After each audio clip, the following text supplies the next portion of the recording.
अस्सलामुअलैकुम। तो कैसे हैं आप दोस्तों? जो हमारे चूज़े होते हैं ना, इनको एक मेंटेन टेम्परेचर चाहिए होता है जब तक ये 2 माह के नहीं हो जाते। जब ये चूज़े 2 माह के हो जाते हैं तो फिर ये मौसम का मुकाबला करने के काबिल हो जाते हैं। तो मैंने पिछली वीडियो बनाई थी, आपको एक कॉमन केज को ब्रूडर बनाने का तरीका बताया था। तो उसमें बहुत सारे मेरे भाइयों ने पूछा कि हमें टेम्परेचर कंट्रोलर की सेटिंग भी बताएं। तो वो बड़ी ही आसान है, बड़े सिंपल तरीके से आपको बताऊंगा।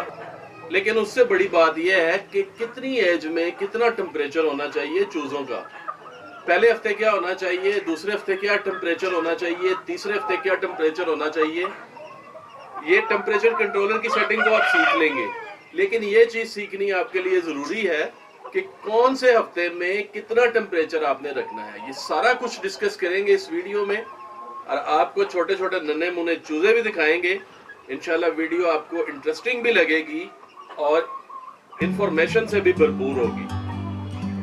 तो चलिए आपका टाइम जाया नहीं करते, आज की वीडियो शुरू करते हैं। Like a bird on a tree, I'm just sitting here. I got time, it's clear to see. From up here, the world seems small. We can sit together. It's so beautiful, you and me. We meant to be. तो इन चूज़ों को साथ साथ धूप भी चाहिए होती है।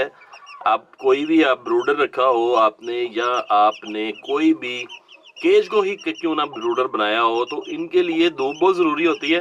तो आप ये देख सकते हैं सुबह 10-11 बजे का टाइम है और ये इनको धूप भी मिल रही है। और ये रात को हम रात को जला देते हैं बल्ब, जब धूप होती है ना तो फिर बंद कर देते हैं बल्ब। जैसा कि आप देख रहे हैं ये केज में भी धूप आ चुकी है, तो मैं इस बल्ब को अब बंद कर दूंगा। तो जब ये शाम होगी, शाम को जब धूप आएगी तो धूप चली जाएगी, तो फिर मैं ये बल्ब ऑन कर दूंगा, क्योंकि रात को सर्दी हो जाती है। बेशक ये मुर्गी के साथ हैं, लेकिन आप ये देख सकते हैं ये कॉमन केज है जिसको हमने ब्रूडर बनाया था। तो आप भी इस तरह बना सकते हैं। जो आप लकड़ी के ब्रूडर में रखते हैं ना, तो धूप तो चूज़ों को फिर भी चाहिए होती है, तो कोशिश किया करें थोड़ी सी धूप भी इनको प्रोवाइड कर दिया करें। In the great outdoors, forever free.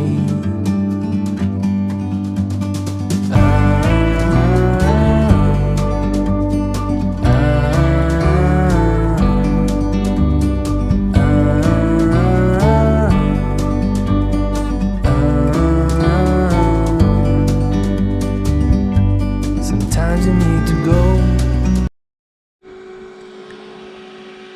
तो दोस्तों ये होता है टेम्परेचर कंट्रोलर। अब इसकी सेटिंग बड़ी आसान है करनी। सेटिंग कैसे करनी है मैं आपको बताने लगा हूँ, ज़रा गौर से देखिएगा। अगर आप गौर से एक ही दफ़ा देख लेंगे तो आपको समझ आ जाएगी। इसमें ये 3 बटन होते हैं, एक आपके लेफ़्ट साइड पे आएगा, एक दरमियान वाला और एक ये। टोटल ये 3 बटन होते हैं। ये प्रेस करने से टिक की आवाज़ भी आती है इसमें से। ये वॉल्यूम डाउन का बटन है, ये वॉल्यूम अप का बटन है, और ये सेटिंग का बटन है। अब इसमें 6 प्रोग्राम होते हैं, P1, P0, P1, 2, 3, 4, 5, इस तरह इसमें 6 प्रोग्राम्स होते हैं। तो हमारा जो कंसर्न है ना प्रोग्राम, वो सिर्फ P0 और P1 होगा। तो हम उसी के ऊपर बात करेंगे, उसी के ऊपर फोकस करेंगे। बाकी प्रोग्राम्स को डिस्कस नहीं करेंगे, क्योंकि वो ना हमारे काम आने वाले हैं, ना आपको उससे कोई फ़ायदा होने वाला है। तो सबसे पहले आपने ये बटन प्रेस करना है। ये देखिए, इसको आपने प्रेस करके रखना है जब तक P0 ना आ जाए, ठीक है। अब इसको एक दफ़ा करेंगे ना हम, P0 पे आके दोबारा प्रेस करेंगे तो ये H आ गया। अगर हम इसको वॉल्यूम अप को बटन को दबाएंगे तो ये C लिखा आ गया। C का मतलब होता है कूल। हमें कूल नहीं चाहिए, हमें हीट चाहिए। तो हम इसको दोबारा प्रेस करके मैं आपको दिखा देता हूँ एक दफ़ा। ये P0 आ गया, इसको हमने दोबारा जब सेट करना है प्रेस तो C आ गया। अब मैं वॉल्यूम डाउन करूँगा तो ये देखिए हीट आ गया। हीट के H का मतलब है हीट। जब हीट पे ऑन किया तो नीचे हमारा बल्ब जल गया, ठीक हो गया। दूसरा क्या आपने करना है, दूसरी सेटिंग P1 पे आपने करनी है। इसको दबा के रखेंगे, P लिखा आ गया, वॉल्यूम अप करेंगे, डाउन करेंगे, ये अप हो गया, P1 आ गया। अब दोबारा P1 पे ला के हमने इसको सेट करना है। अब ये 0.3 क्या बता रहा है कि ये 3 पॉइंट के बाद बल्ब बंद होगा, 3 पॉइंट के बाद जलेगा। फ़र्ज़ करें हमने अगर ब्रूडर की सेटिंग करनी हो तो हमें P1 जो है इसको हमें 1 मिनट पे लाना पड़ेगा। इसको हम बढ़ाते जाएंगे। अब ये देखें 1.0 का मतलब है कि ये बल्ब 1 मिनट तक जलता रहेगा, 1 मिनट के बाद ये ऑटोमेटिकली बंद हो जाएगा। अगर हम इसको 2 मिनट पे कर लेंगे, यानी ये देखिए ये 2 मिनट पे आ गया, तो ये मतलब 2 मिनट का मतलब है 2 सी यानी सेल्सियस, यानी ये 2 सेल्सियस के बाद बल्ब बंद होगा। ये पॉइंट का मतलब है 0 पॉइंट का कि ये 2 पॉइंट हैं, यानी ये देखिए एक, ये अब हम अगर 37 रखते हैं तो 36 पे बंद होगा, ऑन होगा। 38 पे रखते हैं तो 38 पे बंद होगा, ऑन होगा 37 पे। 1 मिनट यानी 1 सेल्सियस ऊपर नीचे होगा। ये 2 सेटिंग होंगी, और जो तीसरी सेटिंग हमने करनी है ना कि हमने टेम्परेचर कितना रखना है, तो उसके लिए आपने इस सेटिंग वाले बटन को दबा के नहीं रखना, सिर्फ एक दफ़ा प्रेस करना ऐसे, और जितना भी आपने टेम्परेचर करना हो वो आप कर लेंगे। यानी अगर आपने 1 सेल्सियस रखा है तो 1 सेल्सियस के बाद ये ऑन ऑफ होगा। अगर आपने 2 सेल्सियस रखा है तो 2 सेल्सियस के बाद ऑन होगा। अगर आपने आधा या 1 पॉइंट, 2 पॉइंट, 3 पॉइंट जितने भी रखे हैं ना, तो उसके हिसाब से होगा।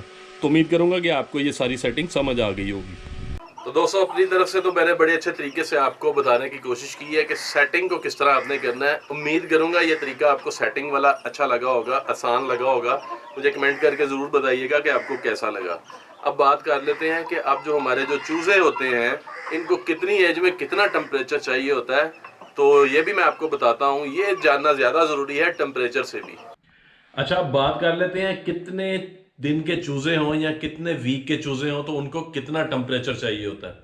तो जब आपके चूजे ब्रूडर से निकलते हैं ना, या आप मुर्गी के नीचे से हैच कराते हैं, तो उनको जो पहला हफ्ता होता है ना, यानी 1 दिन से लेकर 7 दिन तक उनको जो टेम्परेचर चाहिए होता है ना, वो होता है 35 सेल्सियस। आपने 2 पॉइंट का फर्क रखना है, यानी 33 के ऊपर आपका बल्ब बंद हो जाए और 35 के ऊपर आके आपका बल्ब बंद हो जाए और 33 के ऊपर आके जल जाए। दूसरी वीक में आपने क्या करना है, आपने टेम्परेचर को थोड़ा कम कर देना। कितना कम करना है, आपने 32 कर देना। 30 के ऊपर बल्ब जल जाए, 32 के ऊपर बंद हो जाए। तीसरे से जब चौथे हफ्ते में आएंगे तो 27 कर देना। जब आपके जो बर्ड्स हैं वो आपके 5वें हफ्ते में आएंगे तो आपने जो टेम्परेचर है वो 24 कर देना। उसके बाद आपने 6ठे हफ्ते में 21 कर देना, 7वें हफ्ते में 18 कर देना है, और जो 8वां हफ्ता होगा आप 16 सेल्सियस कर सकते हैं। यानी जब आपके बर्ड्स 2 महीने के हो जाते हैं, बच्चे 2 महीने के हो जाते हैं, तो फिर वो हर मौसम का मुकाबला करने के लिए तैयार होते हैं।